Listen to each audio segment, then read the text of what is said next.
Hi, it's Kim, and welcome to the Hypertufa Gardener, Kim's Gardens. Today I'm going to show you my budding Hoya. It is budding and blooming for the second year in a row, and I am so thrilled. There are several things that I have learned reading about the Hoya that I thought might be interesting to other people who weren't aware of things like this, like I was not. These buds that are occurring right now are occurring on the same little peduncle that they were previously blooming. And I was not aware that that little tiny bristly stump that was left was where it would bloom again. I just ordinarily assumed that was a flower bud. I hadn't heard not to pull them off or anything like that or snip them off. Now, I've never done that, but it's just you look through all your little vines and everything, and you will see a spot, a little peduncle with its little, I don't know, they say spur, and I'm not sure if the spur is what they're calling the little bristly stump, but you can see those little things that hang off the vine. And this one, it looks like it's starting to get the bubbles, which means it's going to bloom. This one is bristly looking, so it's probably bloomed at least a couple times in a row.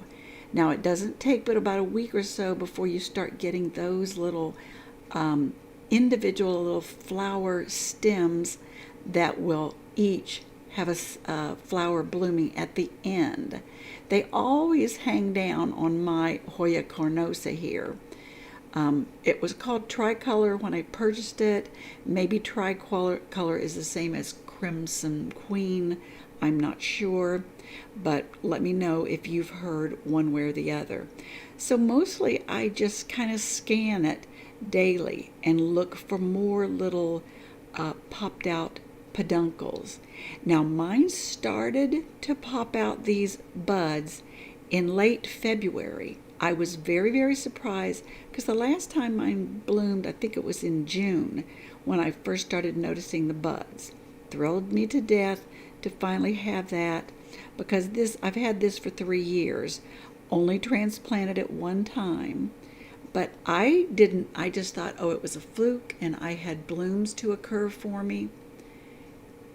But now, for the second year in a row, I have got blooms.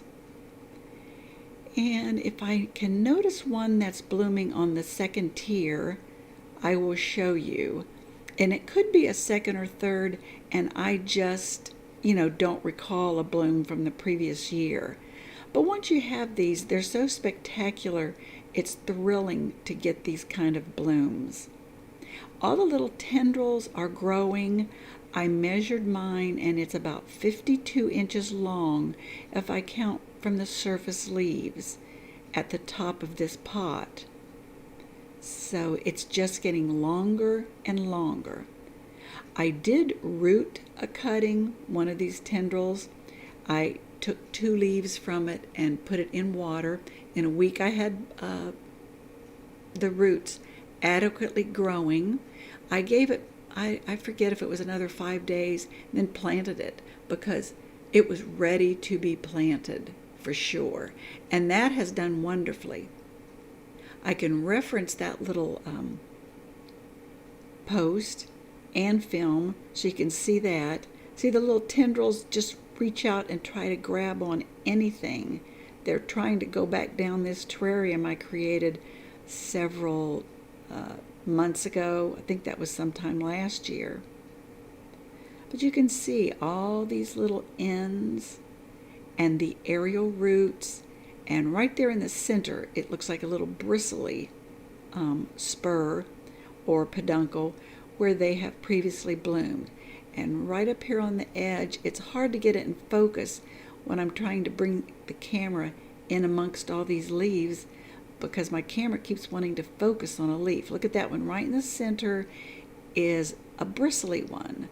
So if a bud emerges later this year, that'll be either the second or third bloom on that one little peduncle. So never remove your peduncles, leave them. I may experiment on one of these. There's one that's just barely getting started. Yeah, it looks like it's got the little bubbles.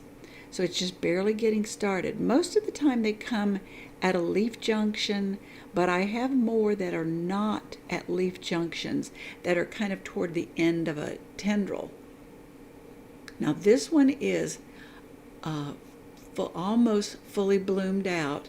They get very waxy looking, and that's why it's called a wax plant, because once it opens, then it's like pale pink with little red centers. Each of the flowers is just gorgeous.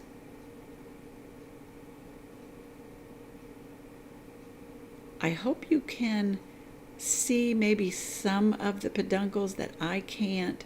There's just so many leaves and it's growing so thickly through some portions. I find it hard to find a leaf or a peduncle that's blooming. See how they twine around each other? There's a tiny end right there in the center. If I can get it focused. This one looks like a new one, but it's so underdeveloped, it's hard to tell if that's just a growing tip or that is going to become a peduncle and produce a flower for me. But I love having the Hoya. The flowers are so beautiful.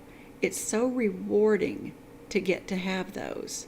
Now I try to, not necessarily to force them to bloom, but I think they bloom best when you let them dry out a lot. Now I do hesitate.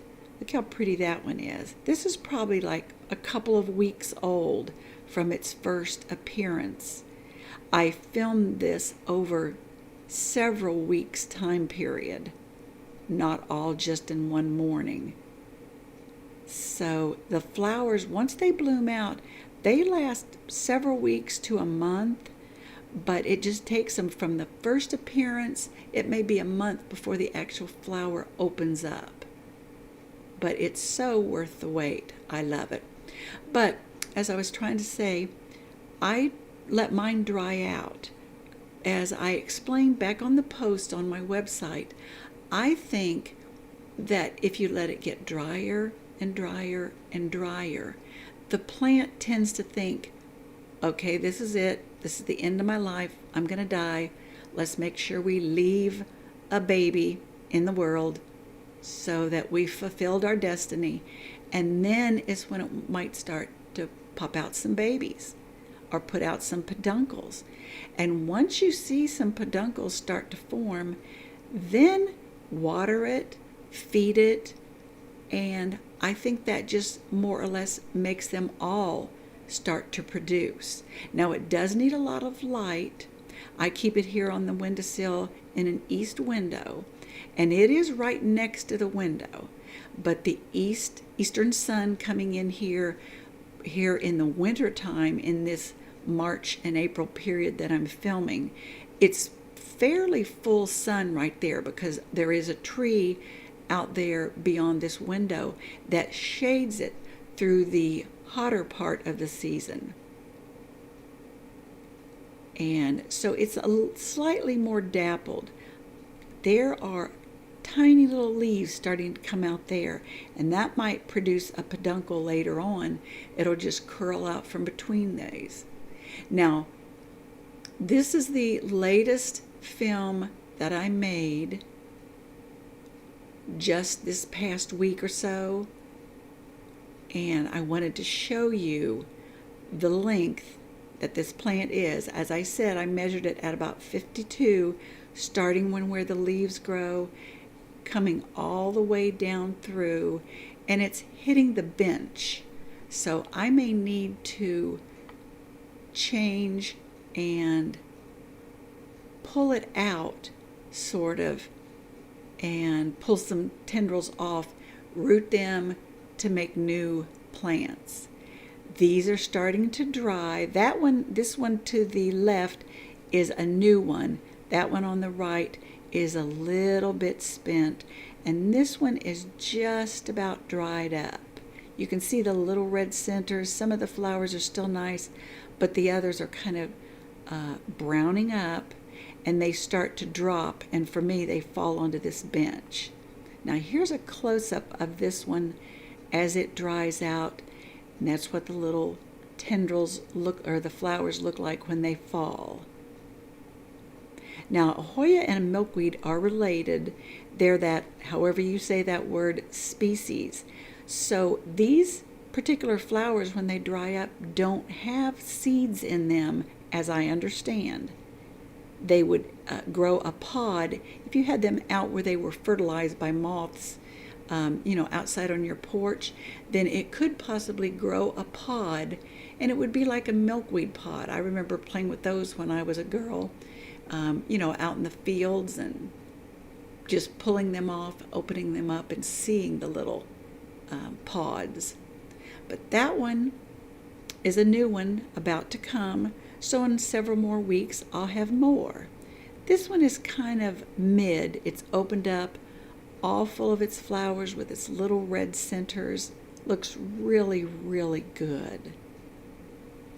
But I think you can recognize a peduncle just by either its bristly end. That one you can see the tiny bristles there at the top. So this is the second year bloom on that. There's a close-up to show you the bristles. So it's bloomed before. But just keep an eye out for just kind of a strange dangling peg. It almost looks like a little microphone, or I don't know, an exclamation point. Most of the time it'll be with some leaves. Other times it's just on one of your growing stems, and the leaves will come out later. Now I discovered a new one right here. That one's just forming, where there's one leaf. It'll take several weeks now for that to get out and pop out into a flower. But keep an eye out. They're a little bit hard to recognize, but once you see them, you'll know them and be able to identify where they'll occur. There's one, that's a second time. This one is still a little bristly looking. I hope to get a bloom later this year. That one's one just starting. And this one appears to be a bristly stump. Look at that one. He's growing real nicely. That appears to be just bristles. I may get one later. And that is bristly looking. And of course, I'll get one later. But I hope that'll help you to recognize your peduncles if you are searching and searching. But let yours dry out, give it enough adequate sunlight, and feed it. I use that Schultz succulent plant food where you can put 7 drops in a quart of water. I'll reference that down in the description here. You can order that from Amazon. It will be an Amazon link. But that's what I like to use because I don't have the patience for one. I have to be sure to water first, then feed later. This one isn't a stinky one. I just put it in my watering can and use that. And it's worked for all of my plants, succulent or not. But thanks for joining me today. And I hope this helps you to recognize the peduncles on your Hoya.